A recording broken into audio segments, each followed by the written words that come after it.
Selamat pagi, sahabat investor pasar modal Indonesia. Melanjutkan diskusi kemarin, apa yang saya sampaikan bahwa eh, penurunan minyak kemarin relatif disebabkan oleh perdagangan minyak berjangka atau orang menyebutnya futures. Jadi perdagangan minyaknya itu bukan karena perdagangan real minyak gitu ya. Atau bisa jadi memang terjadi oversupply yang berlebihan sehingga tank farm untuk menyimpan minyak itu tidak cukup untuk menampung potensial produksi yang telah disepakati oleh produsen minyak. Sehingga para pembeli khususnya yang tidak memiliki tank farm itu akhirnya melepas di harga yang kadang-kadang tidak rasional. Nah, apa kira-kira dampak lanjutan dari penurunan harga minyak? Minyak sebagai sumber energi ekonomi global secara umum tentunya akan dengan harganya turun yang sedemikian tajam tentunya akan membawa pengaruh terhadap harga-harga yang lain khususnya komoditas. Jadi kemarin saya sudah sampaikan ada 3 hal setidaknya yang perlu mendapat perhatian kita semua, yaitu satu saham, yaitu bisnis yang kita dalami. Yang kedua adalah kita juga harus melihat valuta asing sebagai orang Indonesia. Kemudian yang ketiga adalah komoditas. Nah sekarang dengan minyak yang mengalami penurunan, di mana minyak ini adalah salah satu bagian komoditas yang paling sering dilihat oleh para investor selain emas. Kalau minyak menurun sedemikian tajam harganya, saya kira akan berpengaruh terhadap harga-harga komoditas yang lain. Dan faktanya setelah harga minyak turun begitu tajam, harga-harga komoditas juga akan turun sangat tajam.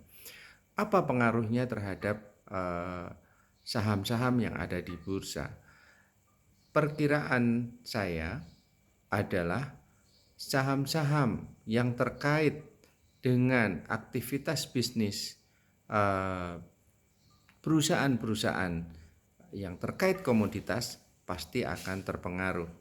Misalnya perusahaan yang bergerak di bidang migas, maka dia akan terpengaruh. Tapi harus dilihat dulu migasnya ini migas apa kan gitu. Di migas itu ada 3, yaitu di upstream, di midstream, dan di downstream. Kalau dia di upstream, dia ada di bagian penambangan untuk mencari minyak, mencari gas, dan lain-lain. Kalau di bidang midstream itu dia yang mengolah. Ya.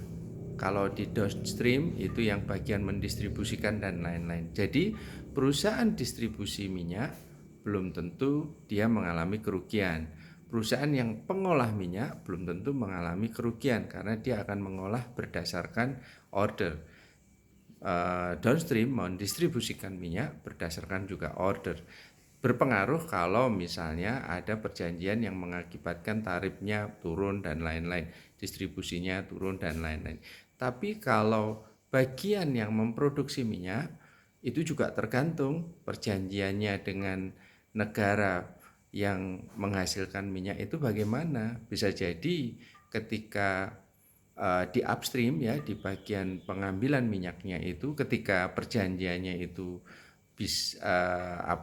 ketika harga turun boleh menambang tapi nggak merugikan yang pihak menambang yaitu perusahaan migasnya, maka juga tidak masalah. Jadi semua tergantung dari perjanjian. Nah, dari semua ini kita lihat kalau dia sebagai perusahaan emiten atau saham yang kita akan beli atau yang tempat kita investasi itu adalah di upstream, maka kita juga harus memahami bisnisnya dia yang di upstream itu dengan harga minyak turun itu dia rugi atau tidak. Kalau tidak rugi berarti tidak akan banyak berpengaruh. Ada satu perusahaan yang dulunya di industri kayu di Indonesia yang sekarang masuk di dunia migas. Saya kira saya sebut saja bahwa yaitu Barito Pacific. kode tikernya BRPT. Nah, ini sekarang agak sedikit menjadi fenomena karena harganya dia justru naik. Kenapa? Nah, ini yang harus diteliti. Belum tentu perusahaan minyak yang seperti ini harganya akan turun. Ada beberapa emiten lain yang ada di bursa yang memang di industri minyak migas, tapi dia tidak banyak terpengaruh sebenarnya dari sisi potensial revenue yang akan diterima. Jadi sebenarnya harga turun itu kalau potensial revenue yang akan diterima itu turun drastis. Sepanjang itu tidak turun drastis, saya kira sebenarnya tidak terpengaruh. Hanya masalahnya kadang-kadang investor itu atau para trader itu menganggap perusahaan ini perusahaan migas dijual begitu saja. Jadi sentimennya banyak sekali dari berbagai sudut pandang, mulai dari pengaruh investor asing yang lepas atau enggak, pengaruh sentimen atau persepsi publik dan lain-lain. Tapi saya kira kembali ke materi yang saya sampaikan bahwa hari ini saya ingin menyampaikan pengaruh penurunan harga minyak itu terhadap komoditas lainnya. Nah, komoditas yang terpengaruh banyak apa yang ada di pasar modal Indonesia? Misalnya, apakah harga timah juga akan turun? Berarti kalau turun berarti saham timah akan turun pendapatannya. Kemudian apakah nikel turun? Berarti ada Inco, ada yang lain-lain, dan saya kira ada banyak perusahaan-perusahaan yang di komoditas. Apakah CPO akan turun? Apakah ini akan turun? Nah, inilah yang kita khawatirkan. Kalau mereka harganya semua ikut turun, maka bisa jadi menjadi legitimasi pasar untuk melakukan penjualan. Tapi kami kira ini juga untuk short term ini memang sensitivitas dari persepsi pasar terhadap komoditas agak menjadi menurun. Jadi saya kira para investor juga harus realistis melihat orang yang tiba-tiba menjual padahal perusahaannya nggak apa-apa, tapi pasarlah yang mempengaruhi saham yang bersangkutan sehingga dia turunnya sangat tajam. Jadi kembali ke poinnya, pengaruh dari penurunan harga minyak itu secara nggak langsung bisa mempengaruhi penurunan harga komoditas yang lain. Termasuk emas pun saya kira juga akan terpengaruh mengalami penurunan. Meskipun banyak pihak menyatakan bahwa kalau kondisi ekonomi memburuk orang akan pegangan sama emas, tapi belum tentu harga emas ini juga akan naik. Kenapa? Karena sekarang yang dibutuhkan bukan emas, sekarang yang dibutuhkan dalam kondisi seperti ini adalah cash.